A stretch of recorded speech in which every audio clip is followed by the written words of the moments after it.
चलिए नमस्कार। आप लोगों के बीच मैंने एक सीरीज शुरू की है जो हमारे पास आगामी परीक्षा वीडियो बीपीडीओ से संबंधित है। इसमें हम लोग उत्तराखंड को भी मैं लेके चल रहा हूं, तो आप लोगों को एक क्लास उत्तराखंड की और साथ ही आप लोगों को उत्तराखंड में भी जो महत्वपूर्ण बिंदु होंगे मैं उन्हीं के ऊपर बात करूंगा। और साथ ही हम लोग जो है हिंदी व्याकरण से भी टॉपिक उठाने में प्रारंभ कर देता हूं। तो देखिए, जो आप लोगों ने, हो सकता है आप लोगों ने टॉपिक पढ़े हों, लेकिन फिर भी मैं उनको कवर कराने का प्रयास करूंगा। पहला हमारे पास वीडियो रहेगा हिंदी का आप लोगों का। उत्तराखंड का मैं इससे पहले दे चुका हूं और बाकी उत्तराखंड का आपको अगला पार्ट में जल्द ही मिलेगा। देखिए, सबसे पहले हम लोग आज बात करेंगे, अगर हम हिंदी के ऊपर बात करेंगे तो हिंदी के ऊपर सबसे पहले हमें बात करने से पूर्व हम लोग ये जान लेते हैं कि हमने भाषा के बारे में हमने सबसे पहले पढ़ना है, क्योंकि आपकी परीक्षा में जो दिया गया है वो एक भाषा विज्ञान भी हमारे पास चैप्टर दिया गया है। तो यहां पर हम लोग सबसे पहले जो बात करेंगे वो हमारे पास भाषा के ऊपर बात होगी कि भाषा हम लोग किसे कहते हैं, इसी के ऊपर हम लोग बात करने वाले हैं। तो देखिए, अब हमारे पास सीधा सा प्रश्न बन जाता है कि अगर हम लोग भाषा की बात कर रहे हैं तो सभी विद्यार्थियों को पता होगा कि हम लोग जिस भाषा की बात कर रहे हैं वो हम लोग हिंदी भाषा की बात कर रहे हैं। ये आप लोग ध्यान रखेंगे, हम लोग हिंदी भाषा के ऊपर बात करें क्योंकि हिंदी भाषा से संबंधित हमारे पास चैप्टर है। अगर हम हिंदी भाषा की बात करें, सबसे पहले ध्यान रखिएगा, जो भाषा है, भाषा का मतलब होता है माध्यम। ये ध्यान रखेंगे, क्या होता है? माध्यम या फिर कोई साधन होता है। भाषा का मतलब कोई माध्यम या फिर साधन होता है, ये आप ध्यान रखेंगे। अगर आपसे पूछा जाए कि भाषा क्या है, तो भाषा एक साधन है, भाषा या फिर एक माध्यम है। कैसा माध्यम है, कैसा माध्यम है, तो ये ध्यान रखना किस प्रकार का माध्यम हमें देखने को मिलता है। वो माध्यम है जिसमें हमारे भाव व विचार एक दूसरों तक पहुंचाने का कार्य करता है। तो आपको ध्यान रखना है, ये क्या है? जो हमारे भाव और विचार है, जो किसी व्यक्ति के भाव और विचार है। जैसे मैं आपको अपनी बात पहुंचा रहा हूं, तो वो मेरे भाव और विचार जो मैं आपको बता रहा हूं, ये विचार जो मैं आपके सामने व्यक्त कर रहा हूं, इन विचारों को व्यक्त करने के लिए मेरे पास कोई साधन होना चाहिए, कोई माध्यम होना चाहिए, और वही माध्यम हमारे पास क्या है? भाषा है। ये आप ध्यान रखेंगे। और किस भाषा को हमने माध्यम बनाया है, किस भाषा को हमने माध्यम बनाया है, तो आप लोग भली भांति जानते हैं कि हम लोगों ने हिंदी भाषा को अपना माध्यम बनाया है। क्लियर? हम लोगों ने इतनी चीज की है कि भाषा किसे कहते हैं, भाषा एक माध्यम है या फिर साधन है। कौन सा साधन? जो हमारे भाव और विचारों को एक दूसरे तक व्यक्त करता है, उसी को हम लोग क्या कहते हैं? भाषा कहते हैं। क्लियर है सभी को? चलो, अब हम लोग इसके ऊपर आ जाते हैं कि जो ये हमारे पास भाषा है, ये भाषा शब्द किससे बना है। तो ध्यान रखेंगे, भाषा शब्द, ये प्रश्न पूछा हुआ है, ये भाष धातु से बना है। ध्यान रखिए, किससे बना है? भाष धातु से। अब धातु क्या होता है? धातु वो नहीं है जो आप सोना चांदी ये वगैरह लेके चल रहे, ये वाला धातु नहीं है। क्योंकि व्याकरण में धातु क्या होती है? व्याकरण में धातु होता है मूल शब्द। क्या होता है? मूल शब्द होता है। ये ध्यान। वैसे हम धातु का प्रयोग मुख्य रूप से क्रिया के लिए करते हैं, लेकिन धातु हम लोग मूल शब्द को भी बोलते हैं। अर्थात ये किससे बना है? जो भाषा का मूल शब्द है वो भाष है। और भाष में ये ध्यान रखेंगे, इस भाष में जो है आ प्रत्यय लगेगा। आ क्या लगेगा? प्रत्यय बनेगा, और फिर हमारे पास क्या बन जाएगा? भाषा बन जाएगा। क्योंकि प्रत्यय हमें पता है, प्रत्यय हमेशा मूल शब्द के पीछे जुड़ता है, और मूल शब्द के आगे जो जुड़ेगा वो उपसर्ग होता है। ये भी हमसे प्रश्न पूछता है, ध्यान रखना, अगर मूल शब्द जो होगा, यदि मूल शब्द के पीछे जुड़े तो वो हमारे पास प्रत्यय होता है। यदि मूल शब्द के आगे जुड़े तो उसे हम लोग उपसर्ग कहते हैं। और ये एक प्रश्न ये पूछा हुआ है कि उपसर्ग और प्रत्यय क्या होते हैं, तो ये ध्यान रखना, ये दोनों शब्दांश होते हैं। क्या होते हैं? शब्दांश होते हैं। ये दोनों शब्द नहीं होते हैं, बल्कि ये क्या होते हैं? शब्दांश होते हैं। इसको आप लोग क्लियर कर लीजिएगा कि उपसर्ग और प्रत्यय क्या होते हैं? शब्दांश होते हैं, क्योंकि ये शब्द नहीं होते हैं। क्लियर है? मैं इसको हटा देता हूं, क्योंकि हमारे पास जो अभी टॉपिक चल रहा है वो हम लोग भाषा के ऊपर बात कर रहे हैं। देखो, अब हमने देख लिया है कि भाषा जो बना है वो भाष धातु से बना है, जिसमें आप प्रत्यय लगाकर ये क्या बना है? भाषा बना है। अब ये भाष जो बना है ना, इसका अर्थ क्या है? इस भाष का जो अर्थ है, अगर आपसे पूछा जाए इसका अर्थ क्या है, तो वो ध्यान रखना, इसका अर्थ होता है बोलना। इसका अर्थ होता है बोलना या फिर कहना होता है। क्या होता है? बोलना या कहना, इसका क्या होता है? अर्थ होता है। अगर आपसे पूछा जाए कि भाष का अर्थ क्या होता है, तो बोलना और कहना ही इसका क्या होता है, अर्थ होता है। और बोलना और कहने का मतलब है अपने विचारों को व्यक्त करना, इसका मतलब होता है। इतनी चीज आपको ध्यान रखनी है। आगे देखिए अब क्या होता है। कभी कभी क्या होता है कि भाषा क्या कार्य करता है, यह भी हमसे पूछ रहे हैं। तो ध्यान रखना, अगर मैं एक शब्द की बात करूं कि पूरे भाषा को अगर मैं एक शब्द में व्यक्त करने की बात करूं, तो ध्यान रखना भाषा का कार्य होता है संप्रेषण। क्या होता है? संप्रेषण का कार्य होता है। संप्रेषण का मतलब होता है कि अपने विचारों को आदान प्रदान करना। तो ध्यान रखना, अगर पूछा जाए भाषा जो है उसका कार्य क्या है, तो ध्यान रखना वो संप्रेषण का कार्य होता है, अर्थात अपने विचारों को आदान प्रदान करना होता है। कभी कभी इस शब्द को भी पूछ लिया जाता है। क्लियर है? अब देखो, जो हमारे पास ये भाषा, इससे संबंधित कुछ प्रमुख बिंदुओं को दे। भाषा का अगर सबसे पहले आपसे उल्लेख पूछे कि इसका सबसे पहले इसका उल्लेख हमें कहां प्राप्त हुआ भाषा का, तो ये ध्यान रखना, भाषा का सबसे पहले उल्लेख हमें ऋग्वेद में प्राप्त होता है। किसमें होता है? ऋग्वेद में। अगर सबसे पहले आपसे ये पूछा जाए कि भाषा का सबसे पहले उल्लेख कहां पर प्राप्त होता है, तो भाषा का सबसे पहले उल्लेख जो प्राप्त हुआ है वो हमें ऋग्वेद में प्राप्त होता है। क्लियर है? दूसरा ये ध्यान रखना, ये जो भाषा है, भाषा जो है हमारे पास जिसकी बात हम लोग कर रहे हैं, अब भाषा हम किसको पढ़ रहे हैं? हिंदी को पढ़ रहे हैं, क्योंकि हिंदी तो पहले नहीं होगी, हिंदी तो हमारे पास बनी है किससे? संस्कृत से हम लोग बनाएंगे। लेकिन हमारे पास अगर ऋग्वेद है, तो ऋग्वेद के दौरान तो हमारे पास भाषा कौन सी थी? तो ये ध्यान रखना, इस समय भाषा हमारे पास संस्कृत हुआ करती थी। क्या होती थी? संस्कृत होती थी। ये भी आपको ध्यान रखना है। क्लियर है? उस दौरान की बात करो। दूसरा, जो हमारे पास ये भाषा है, तो अगर भाषा की हम बात करें मूल रूप से हिंदी की, तो ध्यान रखना यह भी प्रश्न पूछा जाता है कि हिंदी जो है, हिंदी किस भाषा का शब्द है? ये ध्यान रखना, हिंदी किस भाषा का शब्द है? अगर पूछे भाषा का शब्द है, तो ये ध्यान रखना भाषा का शब्द जो है ये फारसी भाषा का शब्द है, क्योंकि हिंदी शब्द जो है वो किसकी देन है? वो फारस के, अर्थात इसीलिए हम लोग कहते हैं कि सबसे पहले जो है वो हिंदुस्तान, हाँ बिल्कुल बिल्कुल, देखिए हिंदुस्तान जो है, हिंदुस्तान शब्द का प्रयोग वो किसने किया था? वो ईरानियों ने किया गया था। ध्यान रखना, अगर हिंदुस्तान का प्रयोग की बात करें तो किसने किया था? ईरानियों के द्वारा किया गया था, अर्थात फारस के लोगों के द्वारा इसका प्रयोग किया गया था। एक प्रश्न और पूछा गया था, मैं यहीं पर आपको बता दूं, अगर आपसे पूछा जाए कि हिंदी जो है, जो हिंदी है, हिंदी व्याकरण के अनुसार क्या है? अगर आपसे पूछा जाए कि व्याकरण के अनुसार ये क्या है, तो व्याकरण के अनुसार हिंदी जो है दोस्तों वो एक विशेषण है। क्या है? विशेषण है। क्यों होगी विशेषण? क्योंकि आप बताइएगा हिंदी क्या बता रही है? हिंदी एक भाषा है, और मान लीजिए मैं आपको कहीं पर अगर देखता हूं तो आपको मेरा नाम पता नहीं है, तो आप क्या बोलेंगे? हिंदी वाले सर जा रहे हैं, अर्थात वो मेरी क्या हो जाएगी? विशेषता हो जाएगी। अर्थात भाषा जो है, भाषा मतलब हिंदी जो है वो क्या हो जाएगी? व्याकरण के अनुसार एक विशेषण हो जाएगा। इसको आपको ध्यान रखना है। अगर इतनी चीज आपको समझ में आ गई है तो हम लोग आगे बढ़ते हैं। देखो, आगे बढ़ने पर हम लोग ये देखते हैं इसके ऊपर जो हिंदी व्याकरण जो है, हिंदी व्याकरण है, हिंदी व्याकरण को हम लोग पढ़ेंगे तो ये ध्यान रखना, हिंदी व्याकरण नामक एक पुस्तक लिखी गई है। हिंदी व्याकरण, हिंदी व्याकरण, व्याकरण, व्याकरण नामक अगर पुस्तक भी आपसे पूछ ले कि नामक पुस्तक किसकी है, ये भी आपसे पूछा जा सकता है। तो ध्यान रखना ये किसकी है? कामता प्रसाद गुरु की है। कामता प्रसाद गुरु की है। ये आपको ध्यान रखना किसकी है?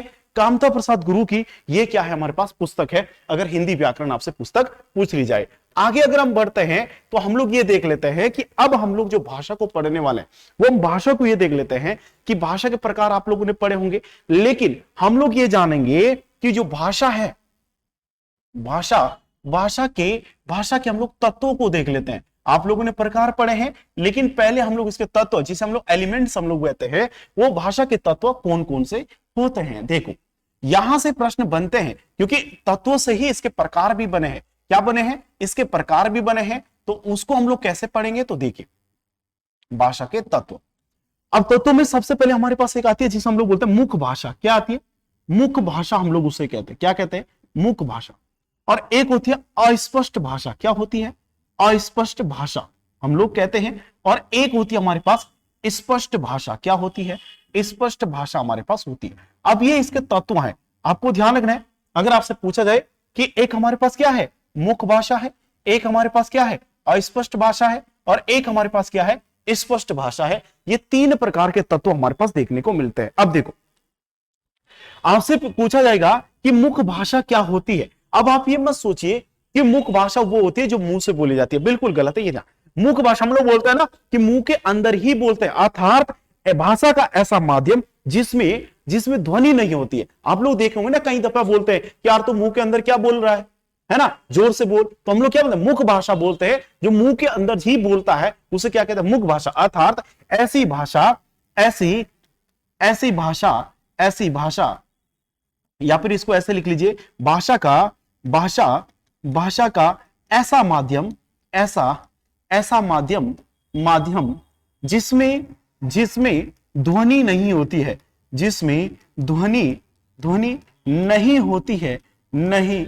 होती है, वो क्या है, वो भाषा हमारे पास क्या हो जाएगी, मुख्य भाषा हो जाएगी। इसको आपको ध्यान रखना। जैसे कोई संकेत हो गया तो हमारे पास क्या आ जाएगा, इसी के अंतर्गत आ जाएगा। क्लियर है, कोई संकेत कर रहा है तो वो हमारे पास, या फिर किसी का चिन्ह, कोई चिन्ह बना दिया तो कोई चिन्ह हो गया, वो भी इसी के अंतर्गत। स्पर्श करना, किसी को छू के बताना, जैसे हम लोगों ने ऐसे करा आपको, तो वो भी क्या हो जाएगा, स्पर्श करना। ऐसे सारे जो हमारे पास होंगे वो क्या है, ये मुख्य भाषा है। अगर आपसे पूछा जाए निम्न में से मुख्य भाषा का कौन सा इसमें तत्व है, तो ध्यान रखना सांकेतिक के क्या हो जाएंगे या स्पर्श क्या हो जाएगी, तो वो हमारे पास मुख्य भाषा हो जाएगी। इसको आपको ध्यान रखना। अगली भाषा क्या होती है, अस्पष्ट भाषा की बात करें। अब अस्पष्ट भाषा हम लोग किसे कहते हैं, ध्यान रखना, भाषा का ऐसा माध्यम जिसमें ध्वनि तो आती है, क्या कह रहा हूं, जिसमें ध्वनि होती है, ध्वनि तो होती है लेकिन स्पष्ट नहीं होती है, लेकिन स्पष्ट नहीं होती है, ये आपको ध्यान रखना। स्पष्ट नहीं होती है, वो क्या कहलाती है, अस्पष्ट भाषा कहलाती है। मतलब क्या कहा, मतलब इसमें आवाज तो आती है लेकिन वो भाषा स्पष्ट नहीं होती है। जैसे अगर मैं आपको बता दूं, मैं यहां पर लिख देता हूं, जैसे आपका उदाहरण के तौर पर हम लोग लिखते हैं, जैसे कुत्ते का भौंकना, जो कुत्ते का भौंकना है, या फिर आपको ध्यान रखना चिड़िया का चहकना, जो चिड़िया का चहकना होगा वो क्या कहलाएंगे भाई, कुत्ता भौंक रहा है तो उसका कोई एक संकेत नहीं है, चिड़िया का चहकना उसका कोई एक संकेत नहीं है। ऐसे भाषा के माध्यम जिसमें इस प्रकार की ध्वनियां आती है उसे हम लोग क्या कहते हैं, अस्पष्ट। या फिर सीधा ध्यान रखना, जो ध्वनि हमें समझ में ना आए वो ध्वनि अस्पष्ट होती है। जैसे सीटी बजाना, जैसे हमारे पास क्या होती है, सीटी बजाना। अगर सीटी बजाना भी जो है उसका कोई एक संकेत नहीं है कि सीटी किसके लिए बजाई जा रही है, तो वो संकेत नहीं है। या फिर गुनगुनाना हो गया तो वो क्या हो जाएंगे, हमारे पास अस्पष्ट भाषा का माध्यम हो जाएगा। अगला है हमारे पास स्पष्ट भाषा, हम लोग किसे कहते हैं, ध्यान रखो, समझिए जरा। भाषा का ऐसा माध्यम होता है जिसमें, ध्यान रखना, ऐसा भाषा का माध्यम जिसमें जो बोला जाए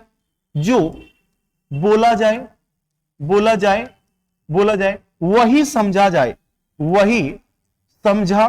जाए, तो वो क्या होता है, वो भाषा का स्पष्ट माध्यम होता है। इसको आपको ध्यान रखना है, क्या होता है, स्पष्ट माध्यम होता है।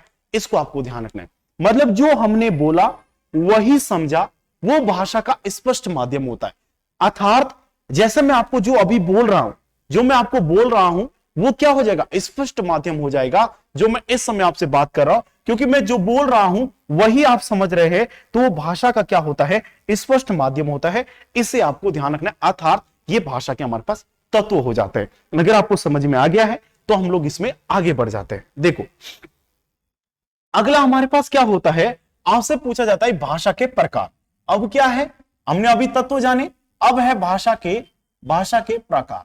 अब भाषा के प्रकार कितने होते हैं, तो ध्यान रखना, भाषा के प्रकार मुख्यतः 3 होते हैं।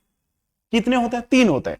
लेकिन मूल रूप से जो है हमारे पास, अगर हम बात करें मूल रूप से, तो मूल रूप से हमारे पास केवल 2 ही होते हैं, क्योंकि हम मौखिक को नहीं लेते हैं। लेकिन मुख्यतः कितने होते हैं, 3 होते हैं, या फिर कुल हमारे पास कितने होते हैं, 3 हमारे पास देखने को मिलते हैं।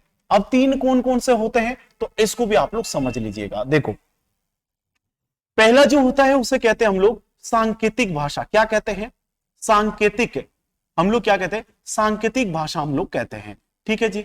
दूसरा हमारे पास क्या होता है जिसे हम लोग कहते हैं मौखिक भाषा। मौखिक भाषा होती है हमारे पास दूसरी, ये आप ध्यान रखना है कौन सी होती है, मौखिक भाषा होती है। और तीसरे की अगर बात करें तो वो होती है हमारे पास लिखित भाषा। क्या होती है, लिखित भाषा हमारे पास होती है। ये भाषा के हमारे पास तीन माध्यम होते हैं, अर्थात भाषा के तीन प्रकार होते हैं। ठीक है, अब देखो, अब हमसे ये पूछा जाएगा कि भाई लिखित भाषा किसे कहते हैं, मौखिक भाषा किसे कहते हैं, सांकेतिक भाषा किसे कहते हैं। सभी को पता है, इतनी छोटी सी बात है भाई, संकेत का मतलब है तो जो इशारों की जो भाषा है वो क्या होती है, संकेत होती है भाई, जिसमें संकेत या फिर इशारे होते हैं वो होगी। मौखिक का मतलब होता है जो ध्वनि, जिसमें ध्वनि होती है या फिर जिसे बोला जाता है वो हमारे पास क्या हो जाएगी, मौखिक भाषा हो जाएगी। ये क्लियर है, ये छोटी सी बात है इसलिए मैं इसके ऊपर डिस्कस नहीं कर रहा हूं।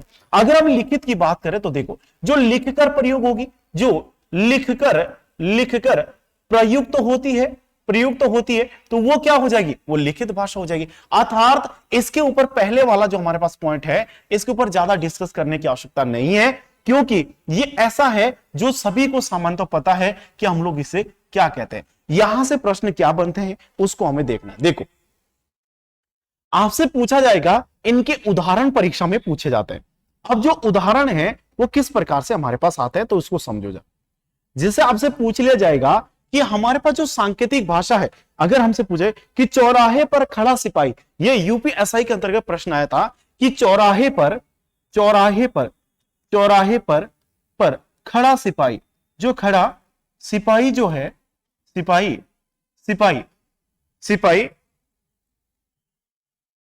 सिपाही जो ट्रैफिक का कार्य कर रहा है, किसका, ट्रैफिक का कार्य कर रहा है, वो किसका माध्यम है, तो ध्यान रखना संकेत, क्योंकि ट्रैफिक पुलिस जो है वो किसके अंतर्गत आता है, तो वो हमारे पास सांकेतिक, क्योंकि वो क्या करते हैं, इशारे करते हैं, तो वो इशारे किस में आ जाएंगे, सांकेतिक भाषा के अंतर्गत आ जाएंगे। इसको आपको ध्यान रखना है। बाकी सांकेतिक के अंतर्गत में अगर आपको बात करूं तो ये ध्यान रखना, जो हमने इससे पहले पढ़े हैं, क्या ये मुख भाषा, ये चिन्ह हो गया, निशान हो गया, स्पर्श हो गया, या फिर सांकेतिक के अंतर्गत हमारे पास अस्पष्ट भी आ जाती है।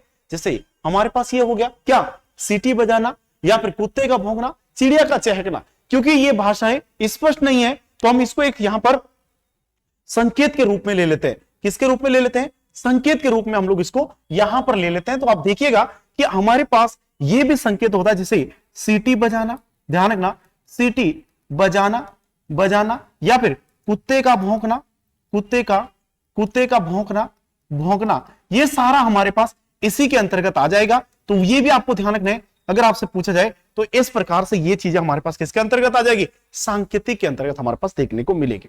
अब मौखिक में क्या मिलेगा, मौखिक में जैसे आप लोग देखे होंगे, आपसे जैसे हम लोग पढ़ते हैं, जैसे आप लोगों ने पढ़ा होगा टेलीविजन, जो टेलीविजन है वो किसके अंतर्गत आएगा, तो ध्यान रखना, टेलीविजन जो आएगा वो हमारे पास किस में आएगा, मौखिक के अंतर्गत आपको देखने को मिलेगा। या फिर वार्तालाप, जैसे मैं अभी कर रहा हूं, आपको ध्यान रखना है, जैसे वार्तालाप हो गया, ये आपको ध्यान रखना है। या फिर भाषण आपके हो गए, आप भाषण जैसे आप देते हैं, ये तमाम जो है ये किसके अंतर्गत, दूरदर्शन हो गया, ये ध्यान रखना, दूरदर्शन हो गया, ये तमाम जो उदाहरण है वो किसके अंतर्गत आते हैं, ये मौखिक के अंतर्गत है। और परीक्षा में ध्यान रखना, आपसे यही पूछा जाएगा कि वार्तालाप जो है वो भाषा का कौन सा माध्यम है, तो कौन सा हो जाएगा, मौखिक हो जाएगा। आपसे पूछा जाएगा दूरदर्शन जो है भाषा का कौन सा माध्यम होगा, तो मौखिक माध्यम होगा, ऐसे आपको आना चाहिए। या फिर टेलीविजन किसका माध्यम है, ये आपसे पूछा है। रेडियो आपसे पूछ ले जाए कि रेडियो किसका माध्यम है, तो ये भी ध्यान रखना, रेडियो भी इसी के अंतर्गत आता है, अगर आपसे ये प्रश्न पूछा जाए तो। क्लियर है। अब लिखकर हमारे पास क्या होता है, जैसे हम लिखकर भेजते हैं तो आप लोगों ने पहले देखे होंगे, जैसे पत्र हो गया, या फिर पत्रिका हो गई, ये हमारे पास होते हैं। अखबार हो गया, हमारे पास हो गया। ये तमाम ये ऐसे जो होते हैं हम लोग देखते हैं, तो ये किसके अंतर्गत आते हैं, इनको हम लोग लिखित के अंतर्गत हम लोग देखते हैं। या फिर जैसे कहानियां मतलब जैसे कहानी की किताबें होंगी, या फिर हमारे पास किताब हो गया, तार हो गया, स्मरण हो गया। लेकिन ध्यान रखना, स्मरण हमारे पास पत्र होता है, तार भी हमारे पास पत्र होता है। ये ध्यान रखना, ऐसे आपको ध्यान रखना है, तार वो नहीं है लाइट वाला। तो ये ऐसे अगर आपसे पूछा जाए कि किसके अंतर्गत आएंगे, तो ऐसी पत्र पत्रिका हमारे पास लिखित भाषा के अंतर्गत हमारे पास आती है। इसको देखते हुए इसको देखते हुए मैं आपसे दो प्रश्न आपसे पूछने वाला हूं, और दो प्रश्न क्या है, अगर आप आंसर देंगे तो मैं यहां पर छोड़ के जाऊंगा, मैं कमेंट में आपके प्रश्न देखूंगा। पहला प्रश्न आपका यह है कि इसमें से भाषा का सबसे सबसे सबसे कठिन रूप कौन सा है, सबसे कठिन रूप कौन सा होगा, ये पहला प्रश्न मैं आपसे पूछा जा रहा हूं इन तीनों में से जो आपको अभी कराए। और दूसरा यह है कि इसमें से सबसे सरल कौन सा होगा, सबसे सरल रूप जो है भाषा का, सरल रूप वो कौन सा होगा।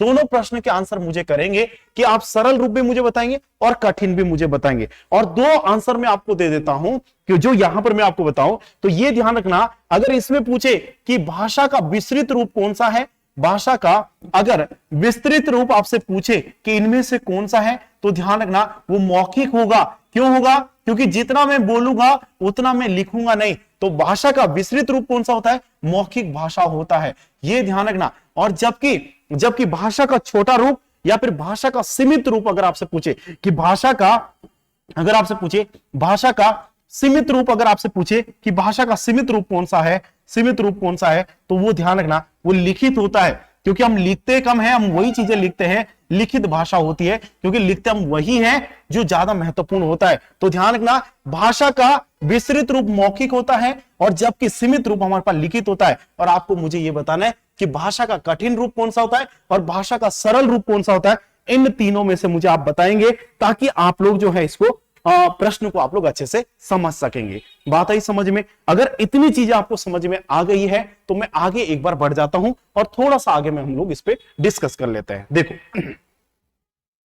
अब यहां से क्या आ जाएंगे, अब भाषा के हम लोगों ने तत्व देख लिया। अगर मैं बात करूं तो पहला हम लोगों ने भाषा के ऊपर बात करी कि हम भाषा किसे कहते हैं, पहले हम लोगों ने ये जाना। दूसरी मैंने बात जो करी वो मैंने भाषा के तत्वों के बारे में बात करी। तीसरा मैंने बात करी तो भाषा के मैंने प्रकार के बारे में मैंने बात कर ली है। ये ध्यान रखना, सारे आपको उसमें टॉपिक है। अगर मैं चौथे की बात करूं तो मैं यहां पर ये जानूंगा कि जो भाषा है उस भाषा के स्तर की मैं बात देख कर लेता हूं। तो चौथा टॉपिक में देखूं वो मैं पढ़ूंगा भाषा के स्तर। क्या पढ़ेंगे? भाषा के स्तर के बारे में। अब भाषा का क्या स्तर है इसको हम लोग जानने वाले हैं। तो अगला टॉपिक जो आप लोग हेडिंग बनाएंगे वो बनाएंगे भाषा के स्तर। देखो, अगर हम बात करें तो ये होगा भाषा के स्तर। अब भाषा के स्तर क्या है इसको जान। भाषा के स्तर जानने के लिए हम लोग ये देखते हैं, फिर से वही बात आगे कि अगर हम भाषा का स्तर जानते हैं उसको जानने के लिए भी इसको हमें डिवाइड करना पड़ेगा। कैसे? इसीलिए डिवाइड कर रहा हूं क्योंकि सबसे पहले हम लोग ये जानेंगे कि जो हमारे पास भाषा है, क्या ये हमारी भाषा जो है ये मातृभाषा है? क्या मातृभाषा है? और मातृभाषा का मतलब किसकी भाषा की बात कर रहे हैं? तो ध्यान रखना, इस समय हम मूल रूप से हिंदी के बारे में पढ़ रहे हैं। किसके बारे में? हिंदी भाषा के बारे में हम लोग इस समय पढ़ रहे हैं। तो ध्यान रखना बात इसकी। क्या हिंदी हमारे पास राष्ट्रभाषा है? आपसे ये पूछा जाएगा, क्या हिंदी हमारी राष्ट्रभाषा है या हिंदी हमारी राजभाषा है? ये प्रश्न हमारे पास आ जाएगा। अब हमारे पास ये तो आ गया कि हिंदी क्या राष्ट्रभाषा मातृभाषा है या फिर राष्ट्रभाषा है या फिर राजभाषा है, लेकिन साथ ही हमें यह भी तो जानना है कि अगर राष्ट्रभाषा है तो क्यों है, राजभाषा है तो क्यों है, और मातृभाषा है तो क्यों है, और अगर क्यों है और क्यों नहीं है, इस प्रश्न का भी हमें जवाब देखना है। तो देखिए, सबसे पहले हम लोग ये जान लेते हैं कि हिंदी जो है हमारी, सबसे पहले मैं आपको बता दूं, ना तो हिंदी हमारे पास संवैधानिक रूप से ना तो हिंदी हमारी मातृभाषा है और ना ही हमारी राष्ट्रभाषा है। तो हिंदी जो है, हिंदी न तो मातृभाषा है, ये ध्यान रखना, न तो मातृभाषा और न ही राष्ट्रभाषा है।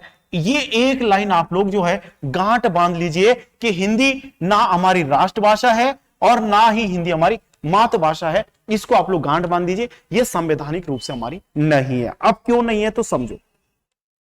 मातृभाषा का मतलब होता है, अगर मैं एक लाइन में बताऊं, सामान्य साइकोलॉजी के अनुसार मैं आपको बताऊं तो मातृभाषा का होता है कि माता पिता या फिर परिवार, उसके अंतर्गत आता है माता पिता या फिर परिवार, गांव समाज इसको बोलते हैं, वहां से सीखी जाने वाली भाषा को हम लोग मातृभाषा कहते हैं। लेकिन अगर ये हमारे पास जो पारिवारिक भाषा या फिर हमारी सामाजिक भाषा अगर एक ही होती, तो मैं आपको बता दूं, अगर मैं उत्तराखंड की बात कर लूं तो ध्यान रखो, वैसे तो बहुत सारी है लेकिन मुख्य रूप से अगर मैं बात करूं तो यहां पर हमें गढ़वाली ध्यान रखना, यहां पर हमें गढ़वाली, यहीं पर हमें कुमाऊनी, यहीं पर हमें कुमाऊनी, और यहीं पर हमें जौनसारी, यहीं पर हमें जौनसारी। तो ये सारे अलग अलग जो हैं, ये अलग अलग क्यों हैं, अलग अलग ये क्यों सीख रहे हैं? जबकि अगर हमारी मातृभाषा एक ही होती तो उत्तराखंड में एक ही बोली जानी चाहिए थी, चाहे गढ़वाली बोलते, कुमाऊनी बोलते, जौनसारी बोलते। इसीलिए हमारी मातृभाषा नहीं है। ये तो केवल उत्तराखंड की बात कर रहा हूं, लेकिन अगर एक मां की कोख से दो बच्चे जन्म ले ले और एक को उत्तराखंड में रखा जाए और एक को तमिल में यहां पर दक्षिण भारत में छोड़ दिया जाए, तो उस बच्चे को हिंदी नाम मात्र के तौर पर आएगी, अर्थात यहां की भाषा तो आएगी नहीं, ना उसे गढ़वाली आएगी, ना कुमाऊनी आएगी, ना जौनसारी आएगी, अर्थात वो अपनी भाषा से बहुत दूर हो जाएगा। तो इसीलिए हमारी जो है कोई मातृभाषा नहीं है, ये ध्यान रखना। हां, अगर सामान्यतः पूछे कि सामान्यतः अगर पूछे सामान्यतः हमारी क्या है, अगर आपसे पूछा जाए कि सामान्यतः हिंदी है, तो ध्यान रखना हिंदी ही हमारी क्या है, मातृभाषा है। लेकिन ध्यान रखना संवैधानिक रूप में नहीं है। सामान्यतः हम लोग बोल सकते हैं, सामान्यतः तो हम हिंदी को राष्ट्रभाषा भी बोलते हैं, लेकिन है नहीं। अब राष्ट्रभाषा क्यों नहीं है, तो ध्यान रखना हम लोग ये देखते हैं इसमें कुछ ऐसा फॉर्मूला कि भारत में जो है कि अगर किसी भी देश की कोई भाषा मातृभाषा राष्ट्रभाषा होती है, तो उस राष्ट्र को उसी भाषा के रूप से जाना जाता है। यह देखने को मिलता है कि अगर कोई भी, जैसे हम बोलते हैं ना अंग्रेज, तो अंग्रेज क्यों बोलते हैं, क्योंकि वहां पर अंग्रेजी बोली जाती है। और हमें जो हिंदुस्तान बोला जाता है, हिंदुस्तान हमारा नाम नहीं है। अगर मैं आपको बताऊं, हमारा संवैधानिक रूप में जो नाम है वो अनुच्छेद 1 में दिया गया है, और वो क्या है, भारत अर्थात इंडिया राज्यों का संघ है होगा, ये दिया गया है और अनुच्छेद 1 में है। और अनुच्छेद 1 में जो ये नाम दिया गया है, इसके आधार पर यह है कि भारत का नाम जो है वो भारत भी दिया गया है और इंडिया भी दिया गया है। और इस लाइन का पूरे का अर्थ मैं आपको बताऊं तो भारत अर्थात इंडिया राज्यों का संघ होगा, अर्थात कि भारत में जो भी शामिल हो गया, भारत में जैसे वर्तमान में 28 राज्य और 8 केंद्र शासित प्रदेश है, वो अनश्वर है, वो भारत से कभी अलग नहीं हो सकते हैं, अर्थात भारत अनश्वर है। ये दिया है अनुच्छेद 1 में। तो मेरे कहने का मतलब यह है कि हमारा जो नाम है वो हमारा नाम हमारे देश की भाषा के अनुसार नहीं है। जबकि अगर मैं कुछ पॉइंट आपको बताऊं तो जिस देश में सर्वाधिक किसी भाषा का प्रयोग 70% या फिर 60 से 65% अधिक अगर एक भाषा का प्रयोग किया जाए, वो उस देश की राष्ट्रभाषा होती है। और मैं आपको बताऊं, गौरव की बात है कि भारत में जो है 70 से 75% जो लोग हैं वो हिंदी भाषा का प्रयोग करते हैं। ये जायज है कि सर्वाधिक, ध्यान रखना, दक्षिण भारत के अकॉर्डिंग उत्तर भारत में जो है हिंदी भाषा का प्रयोग सर्वाधिक होता है और दक्षिण भारत में नाम मात्र के लिए होता है। लेकिन फिर भी दुर्भाग्य यह है कि हमारी जो है राष्ट्रभाषा हिंदी नहीं। क्लियर है, ये आपको ध्यान रखना है। बिल्कुल बिल्कुल, इतनी चीजें आपको ध्यान रखना है। क्लियर है। और हिंदी जो है उत्तर भारत में सर्वाधिक बोली जाती है। आगे देखो, आगे है हमारे पास राजभाषा। इसके ऊपर आप लोग आ जाइए। अब राजभाषा क्या है, अगर मैं राजभाषा के ऊपर बात करूं तो अब हमारे पास पूर्ण रूप से यहां पर आप लोग आ जाएंगे और जिसे हम लोग क्या लिखेंगे, राजभाषा हम लोग लिखेंगे। क्या लिखेंगे, राजभाषा हम लोग लिखेंगे। अब राजभाषा क्या होती है, देखो राजभाषा जो होती है, ध्यान रखिए, इस सबसे पहले आपसे पूछा जाएगा राजभाषा किसे कहते हैं। तो राजभाषा होती है शासन की जो भाषा होती है, शासन के कामकाज की भाषा क्या होती है, राजभाषा होती है। क्या होती है, राजभाषा होती है। इसको आपको ध्यान रखना है, होती है शासन की जो भाषा है उसी को हम लोग क्या कहते हैं, शासन के कामकाज की भाषा को ही हम लोग क्या कहते हैं, उसे हम लोग क्या कहते हैं, उसे हम लोग राजभाषा। या फिर शासन की जगह कहीं कहीं पर आपको देखने को मिलेगा सरकारी कामकाज दे दिया जाएगा। तो चाहे सरकारी दे या शासन दे, तो शासन के कामकाज की भाषा को हम लोग क्या कहते हैं, हिंदी कहते हैं। इसको आपको ध्यान रखना है। क्लियर है।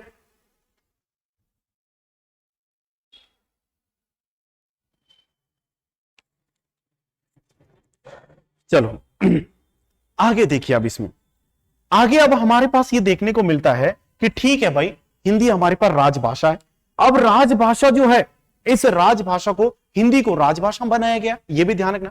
तो हिंदी हमारी अगर राजभाषा की बात करें तो राजभाषा जो है हमारे पास वो क्या है, वो हिंदी है, ये ध्यान रखना।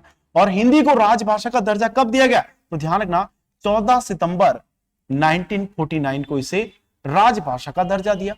राजभाषा का दर्जा दिया। ये आपको ध्यान रखना है। कब दिया गया? 14 सितंबर 1949।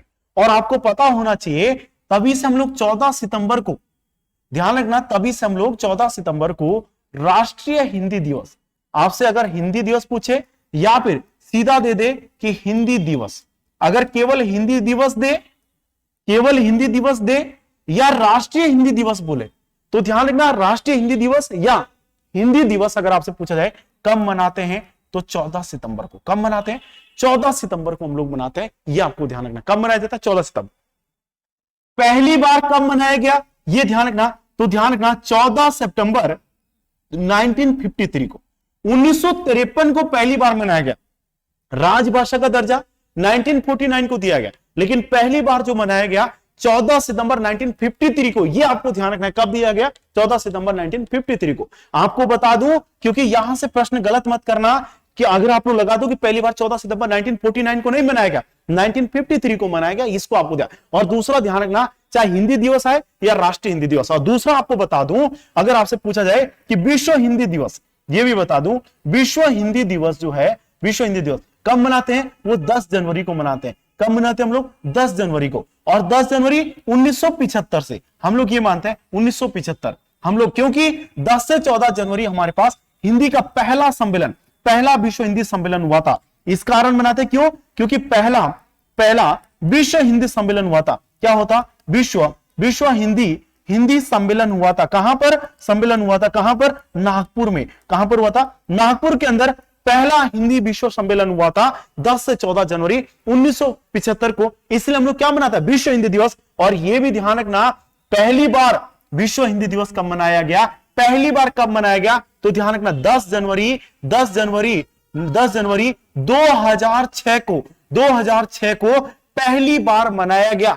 ध्यान रखना, इसको जो है विश्व हिंदी दिवस जो हम लोग मनाते हैं वो पहली बार मनाया जो गया वो 10 जनवरी 2006 को, जबकि हिंदी का पहला विश्व हिंदी सम्मेलन 1975 को हुआ था। यह आपको ध्यान रखना है। क्लियर है? यह आपको ध्यान रखना है अगर आपसे प्रश्न यहां पर पूछे जाए। और एक प्रश्न अगर आपसे पूछे मातृभाषा दिवस, मातृभाषा दिवस भी आपसे कभी पूछा जाए तो मातृभाषा दिवस 21 फरवरी को मनाते हैं। क्या मनाते हैं? 21 फरवरी को हम लोग मातृभाषा के रूप में भी मनाते हैं।